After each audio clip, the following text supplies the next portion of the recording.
ನಮಸ್ಕಾರ. ವಶಿಷ್ಠ ಉದಂತ ಸುದ್ದಿವಾಹಿನಿಗೆ ಸ್ವಾಗತ. ಇಂದಿನ ಪಂಚಾಂಗ: ಪುಷ್ಯಮಾಸ, ಶುಕ್ಲಪಕ್ಷ, ಏಕಾದಶಿ ತಿಥಿ, ಭರಣಿ ನಕ್ಷತ್ರ, ಮಂಗಳವಾರ. ಇಂದಿನ ವಿಶೇಷ ವೈಕುಂಠ ಏಕಾದಶಿ. ಈ ದಿನ ಎಲ್ಲರಿಗೂ ಶುಭವಾಗಲಿ. ಇಂದಿನ ಮುಖ್ಯಾಂಶಗಳು: ರಾಜ್ಯದಾದ್ಯಂತ ವೈಕುಂಠ ಏಕಾದಶಿ ಸಂಭ್ರಮ. ಹಿರೇಮಗಳೂರಿನ ಕೋದಂಡರಾಮ ದೇವಾಲಯದಲ್ಲಿ ವೈಕುಂಠ ದ್ವಾರ ತೆರೆಯಲಾಗಿದ್ದು, ಭಕ್ತಿಭಾವದ ಸಾಗರ. ಈ ದೇವಸ್ಥಾನದ ಸನ್ನಿಧಿಯಲ್ಲಿ ಸೀತೆ ರಾಮನ ಬಲಗಡೆ ಇರುವುದು ವಿಶೇಷವಾಗಿದೆ. ಕೋಗಿಲು ಲೇಔಟ್ ಅಕ್ರಮ ಮನೆಗಳ ತೆರವು ಬಳಿಕ ಪರಿಹಾರ ಘೋಷಣೆ ಮಾಡಿದ ಸಿಎಂ. ನಿರಾಶ್ರಿತರಿಗೆ ಬೈಯಪ್ಪನಹಳ್ಳಿಯಲ್ಲಿ ಹೊಸ ಮನೆ ಭರವಸೆ. ಮಾನವೀಯ ದೃಷ್ಟಿಯಿಂದ ತೆಗೆದುಕೊಂಡ ನಿರ್ಧಾರವೆಂದು ಸಮರ್ಥನೆ. ಹೊಸ ವರ್ಷದಂದೇ ಮನೆ ಹಂಚಿಕೆ ಘೋಷಣೆ ರಾಜಕೀಯ ಚರ್ಚೆಗೆ ದಾರಿ ಮಾಡಿಕೊಟ್ಟಿದೆ. ಕೇರಳದಲ್ಲಿ ಕಾಂಗ್ರೆಸ್ ಪಕ್ಷದ ರಾಜಕೀಯ ಲಾಭಕ್ಕಾಗಿ ಹಾಗೂ ಮತೀಯತೆಯ ಜಾಲದಲ್ಲಿ ಕೋಗಿಲು ಲೇಔಟ್ ಜನರಿಗೆ ಮನೆ ಹಂಚಿಕೆ ಆರೋಪ. ಕೇರಳ ಸರ್ಕಾರದ ಒತ್ತಡಕ್ಕೆ ಮಣಿಯಿತ ರಾಜ್ಯ ಸರ್ಕಾರ. ಸಿ.ಟಿ. ರವಿ ವಾಗ್ದಾಳಿ. ಬೇರೆಯವರಿಗಿಲ್ಲದ ಸಂವೇದನೆ ಇವರಿಗೆ ಮಾತ್ರ ಯಾಕೆ ಎಂದು ಪ್ರಶ್ನೆ. ಈಗ ಮೈಸೂರಿನ ಪ್ರಮುಖ ಸುದ್ದಿಗಳು. ರಾಷ್ಟ್ರಕವಿ ಕುವೆಂಪು ಅವರ 121ನೇ ಜನ್ಮ ಜಯಂತಿ ಅಂಗವಾಗಿ ನಿನ್ನೆಯ ದಿನ ಸಾಹಿತ್ಯಾಸಕ್ತರಿಂದ ಮೈಸೂರಿನಲ್ಲಿ ಭಾವಪೂರ್ಣ ಗೌರವ ಸಮರ್ಪಣೆ ನಡೆಯಿತು. ಈ ಸಂದರ್ಭದಲ್ಲಿ ಕುವೆಂಪು ಅವರ ಭಾವಚಿತ್ರಕ್ಕೆ ಪುಷ್ಪಾರ್ಚನೆ ಸಲ್ಲಿಸಿ ಅವರ ಸಾಹಿತ್ಯ, ಚಿಂತನೆ ಹಾಗೂ ಮಾನವೀಯ ಮೌಲ್ಯಗಳನ್ನು ಸ್ಮರಿಸಲಾಯಿತು. ಕಾರ್ಯಕ್ರಮದಲ್ಲಿ ಮಾಜಿ ಸಂಸದ ಪ್ರತಾಪ್ ಸಿಂಹ ಭಾಗವಹಿಸಿದ್ದರು. ಕುವೆಂಪು ಅವರ ಕೃತಿಗಳು ಕನ್ನಡ ಸಾಹಿತ್ಯಕ್ಕೆ ಮಾತ್ರವಲ್ಲದೆ ಸಮಾಜದ ಚಿಂತನೆಗೆ ದಿಕ್ಕು ತೋರಿವೆ.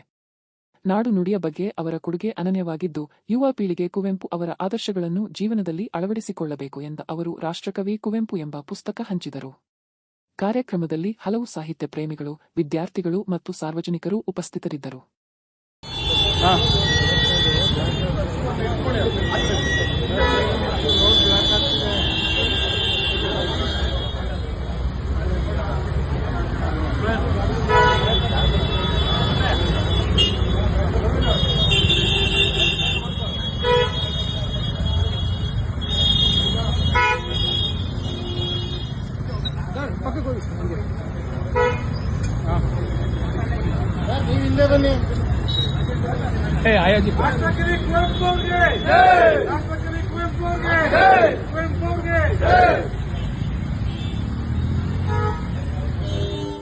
ನಂಜನಗೂಡು ತಾಲೂಕಿನಲ್ಲಿ ಸುಟ್ಟ ಸ್ಥಿತಿಯಲ್ಲಿ ಯುವಕನ ಶವ ಪತ್ತೆಯಾಗಿರುವ ಘಟನೆ ಭಾರೀ ಸಂಚಲನ ಮೂಡಿಸಿದೆ.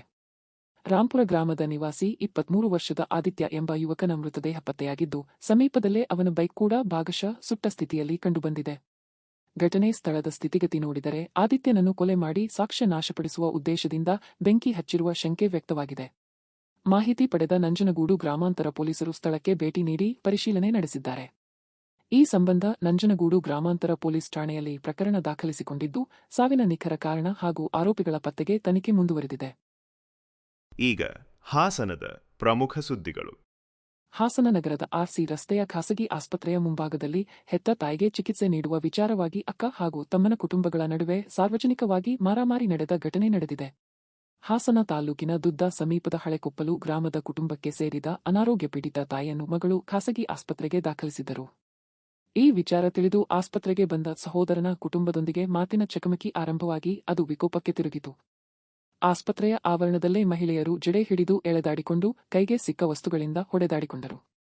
ಇದರಿಂದ ರೋಗಿಗಳು ಹಾಗೂ ಸಾರ್ವಜನಿಕರು ಆತಂಕಕ್ಕೊಳಗಾದರು. ಮಾಹಿತಿ ಪಡೆದ ಪೊಲೀಸರು ಸ್ಥಳಕ್ಕೆ ಆಗಮಿಸಿ ಪರಿಸ್ಥಿತಿ ನಿಯಂತ್ರಿಸಿದರು. ಈ ಸಂಬಂಧ ಹಾಸನ ನಗರ ಪೊಲೀಸ್ ಠಾಣಾ ವ್ಯಾಪ್ತಿಯಲ್ಲಿ ಪ್ರಕರಣ ದಾಖಲಾಗುವ ಸಾಧ್ಯತೆಯಿದೆ.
ಅರಕಲಗೂಡು ತಾಲೂಕಿನ ಸಂತೆಮರೂರು ಗ್ರಾಮದ ಬಳಿ ಸಂಜೆ ಕಾಲೇಜು ವಿದ್ಯಾರ್ಥಿಗಳ 2 ಗುಂಪುಗಳ ನಡುವೆ ಭೀಕರ ಮಾರಾಮಾರಿ ನಡೆದಿದ್ದು ಸಾರ್ವಜನಿಕರಲ್ಲಿ ಆತಂಕ ಮೂಡಿಸಿದೆ. ಕಾಲೇಜು ಮುಗಿಸಿ ಮನೆಗೆ ಮರಳುತ್ತಿದ್ದ ವೇಳೆ ಕೆಎಸ್ಆರ್ಟಿಸಿ ಬಸ್ನಲ್ಲೇ ಗಲಾಟೆ ಆರಂಭವಾಗಿದ್ದು, ಹುಡುಗಿಯ ವಿಚಾರಕ್ಕೆ ಸಂಬಂಧಿಸಿದ ಹಳೆಯ ಮನಸ್ತಾಪವೇ ಕಾರಣ ಎನ್ನಲಾಗಿದೆ. ಮಾತಿನ ಚಕಮಕಿ ವಿಕೋಪಕ್ಕೆ ತಿರುಗಿ ವಿದ್ಯಾರ್ಥಿಗಳು ಬಸ್ನಲ್ಲೇ ಕೈಕೈ ಮಿಲಾಯಿಸಿಕೊಂಡು ಅಶ್ಲೀಲ ಪದಗಳಿಂದ ನಿಂದಿಸಿದ್ದಾರೆ. ಇದರಿಂದ ಬಸ್ನಲ್ಲಿದ್ದ ಮಹಿಳೆಯರು, ಮಕ್ಕಳು ಹಾಗೂ ಹಿರಿಯ ನಾಗರಿಕರು ಭಯಭೀತರಾದರು. ಸಾರ್ವಜನಿಕ ಆಸ್ತಿಯಾದ ಕೆಎಸ್ಆರ್ಟಿಸಿ ಬಸ್ನಲ್ಲೇ ನಡೆದ ಅಸಭ್ಯ ಹಾಗೂ ಹಿಂಸಾತ್ಮಕ ವರ್ತನೆಗೆ ಸಾರ್ವಜನಿಕರು ತೀವ್ರ ಆಕ್ರೋಶ ವ್ಯಕ್ತಪಡಿಸಿದ್ದಾರೆ. ಸಂಜೆ ವೇಳೆಯಲ್ಲಿ ಕಾಲೇಜುಗಳ ಸುತ್ತಮುತ್ತ ಹಾಗೂ ಬಸ್ ನಿಲ್ದಾಣಗಳಲ್ಲಿ ಸೂಕ್ತ ಪೊಲೀಸ್ ಭದ್ರತೆ ಇಲ್ಲದಿರುವುದೇ ಇಂತಹ ಘಟನೆಗಳಿಗೆ ಕಾರಣ ಎಂದು ಸ್ಥಳೀಯರು ಆರೋಪಿಸಿದ್ದಾರೆ. ವಿದ್ಯಾಭ್ಯಾಸಕ್ಕೆ ಆದ್ಯತೆ ನೀಡಬೇಕಾದ ವಯಸ್ಸಿನಲ್ಲಿ ಯುವಕರು ಅಡ್ಡದಾರಿಗೆ ತಿರುಗುತ್ತಿರುವುದು ಸಮಾಜಕ್ಕೆ ಆತಂಕಕಾರಿ ಬೆಳವಣಿಗೆಯಾಗಿದೆ ಎಂಬ ಅಭಿಪ್ರಾಯವೂ ವ್ಯಕ್ತವಾಗಿದೆ. ಸ್ಥಳಕ್ಕೆ ಪೊಲೀಸರು ಭೇಟಿ ನೀಡಿ ಪರಿಶೀಲನೆ ನಡೆಸುತ್ತಿದ್ದಾರೆ. ಮುಂದಿನ ಕಾನೂನು ಕ್ರಮ ಕೈಗೊಳ್ಳುವ ಸಾಧ್ಯತೆಯಿದೆ.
ಈಗ ಚಿಕ್ಕಮಗಳೂರಿನ ಪ್ರಮುಖ ಸುದ್ದಿಗಳು. ರಾಜ್ಯದಾದ್ಯಂತ ವೈಕುಂಠ ಏಕಾದಶಿ ಸಂಭ್ರಮ. ಚಿಕ್ಕಮಗಳೂರು ತಾಲೂಕಿನ ಹಿರೇಮಗಳೂರಿನ ಶ್ರೀ ಕೋದಂಡರಾಮಚಂದ್ರ ಸ್ವಾಮಿ ದೇವಾಲಯದಲ್ಲಿ ವೈಕುಂಠ ಏಕಾದಶಿ ಪ್ರಯುಕ್ತ ಭಕ್ತಿಭಾವದಿಂದ ವಿಶೇಷ ಆಚರಣೆಗಳು ನಡೆದವು. ಈ ಸಂದರ್ಭದಲ್ಲಿ ಶ್ರೀರಾಮ, ಸೀತೆ ಮತ್ತು ಲಕ್ಷ್ಮಣರಿಗೆ ಭವ್ಯ ಅಲಂಕಾರ, ಅಭಿಷೇಕ ಹಾಗೂ ವಿಶೇಷ ಪೂಜೆಗಳು ನೆರವೇರಿಸಲಾಯಿತು. ವೈಕುಂಠ ಏಕಾದಶಿ ದಿನದಂದು ದೇವಸ್ಥಾನದಲ್ಲಿ ವೈಕುಂಠ ದ್ವಾರ ತೆರೆಯಲಾಗಿದ್ದು, ಭಕ್ತರು ಅದರ ಮೂಲಕ ಪ್ರವೇಶಿಸಿ ಶ್ರೀರಾಮನ ದರ್ಶನ ಪಡೆದು ಪುಣ್ಯ ಸಂಪಾದಿಸಿದರು. ಈ ದೇವಸ್ಥಾನದ ಸನ್ನಿಧಿಯಲ್ಲಿ ಸೀತೆ ರಾಮನ ಬಲಗಡೆ ಇರುವುದು ವಿಶೇಷವಾಗಿದೆ. ಸೀತೆ ರಾಮನ ಬಲಗಡೆ ಇರುವುದರಿಂದ ದಾಂಪತ್ಯ ಸೌಭಾಗ್ಯಕ್ಕಾಗಿ ಭಕ್ತರು ವಿಶೇಷ ಪೂಜೆ ಸಲ್ಲಿಸಿದರು. ಸುತ್ತಮುತ್ತಲಿನ ಪ್ರದೇಶಗಳಿಂದ ಸಾವಿರಾರು ಭಕ್ತರು ದೇವಸ್ಥಾನಕ್ಕೆ ಆಗಮಿಸುತ್ತಾರೆ. ಚಿಕ್ಕಮಗಳೂರು ನಗರದ ಹೊರವಲಯದ ಶಕ್ತಿನಗರ ಪ್ರದೇಶದಲ್ಲಿರುವ ಬಾರ್ನಲ್ಲಿ ಕುಡಿದ ಮತ್ತಿನಲ್ಲಿ ನಡೆದ ಗಲಾಟೆ ವೇಳೆ ಯುವಕನೊಬ್ಬನಿಗೆ ಚಾಕು ಇರಿತಗೊಂಡ ಘಟನೆ ನಡೆದಿದೆ. ಸಿಗರೇಟ್ ವಿಚಾರವಾಗಿ 2 ತಂಡಗಳ ನಡುವೆ ಮೊದಲು ವಾಗ್ವಾದ ಆರಂಭವಾಗಿ ಬಳಿಕ ಗಲಾಟೆಗೆ ತಿರುಗಿದೆ.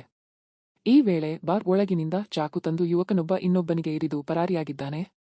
ಮೂಕ್ತಿಹಳ್ಳಿ ಗ್ರಾಮದ ಅನಿಲ್ ಕುಮಾರ್ ಗಂಭೀರವಾಗಿ ಗಾಯಗೊಂಡಿದ್ದು, ಅವರನ್ನು ಚಿಕಿತ್ಸೆಗಾಗಿ ಹಾಸನ ಸರ್ಕಾರಿ ಆಸ್ಪತ್ರೆಗೆ ದಾಖಲಿಸಲಾಗಿದೆ.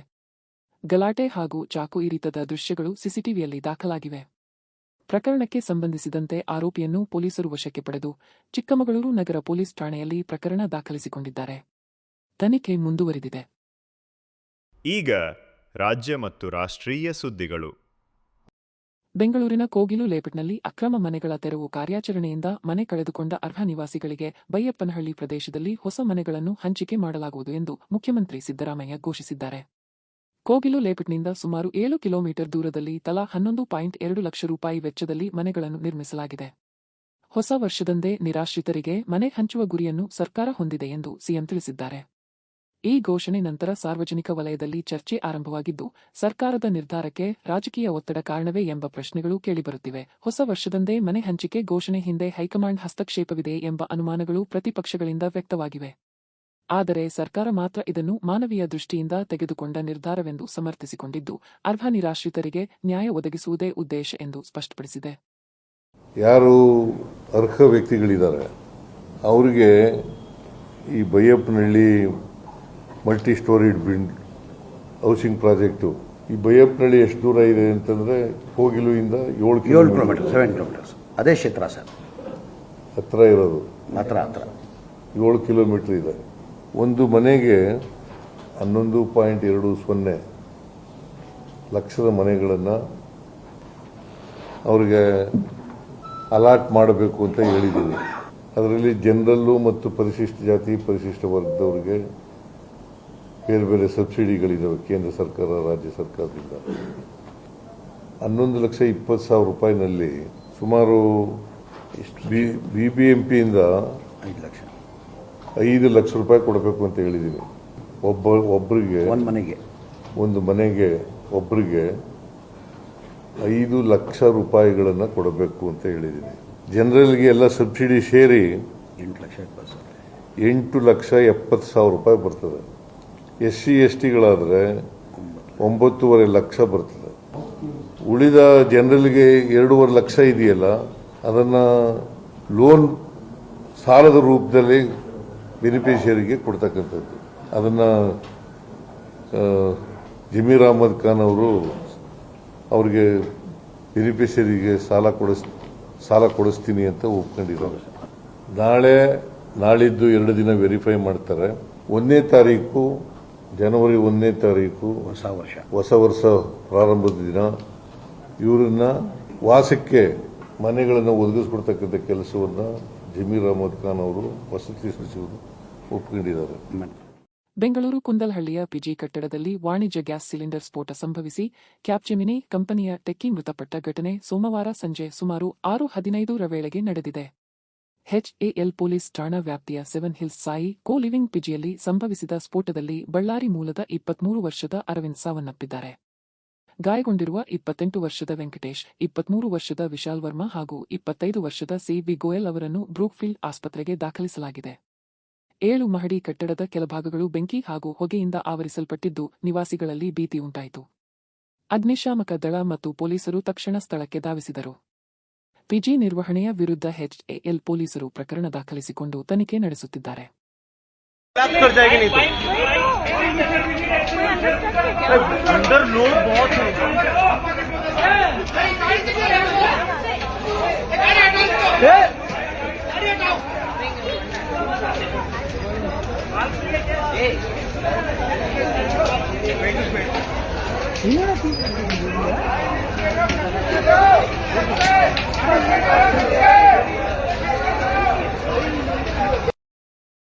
ಬೆಂಗಳೂರಿನ ಕೋಗಿಲು ಲೇಔಟ್ ಮನೆ ತೆರವು ಪ್ರಕರಣಕ್ಕೆ ಸಂಬಂಧಿಸಿ ಬಿಜೆಪಿ ವಿಧಾನ ಪರಿಷತ್ ಸದಸ್ಯ ಸಿ.ಟಿ. ರವಿ ರಾಜ್ಯ ಸರ್ಕಾರದ ವಿರುದ್ಧ ತೀವ್ರ ವಾಗ್ದಾಳಿ ನಡೆಸಿದ್ದಾರೆ.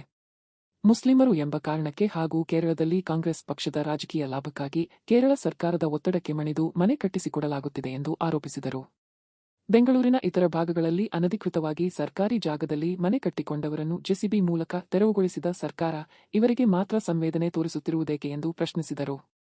ಇದರ ಹಿಂದಿನ ಉದ್ದೇಶ ಏನು ಎಂಬುದನ್ನು ಸರ್ಕಾರ ಸ್ಪಷ್ಟಪಡಿಸಬೇಕೆಂದು ಅವರು ಆಗ್ರಹಿಸಿದರು.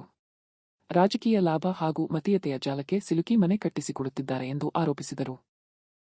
ಮುಸಲ್ಮಾನರು ಅನ್ನೋ ಕಾರಣಕ್ಕೆ ಮತ್ತು ಕೇರಳದಲ್ಲಿ ನಿಮ್ಮ ಪಕ್ಷದ ರಾಜಕಾರಣವನ್ನು ಸುಲಲಿತಗೊಳಿಸುವುದಕ್ಕೆ ಕೇರಳ ಸರ್ಕಾರದ ಒತ್ತಡಕ್ಕೆ ಒಳಗಾಗಿ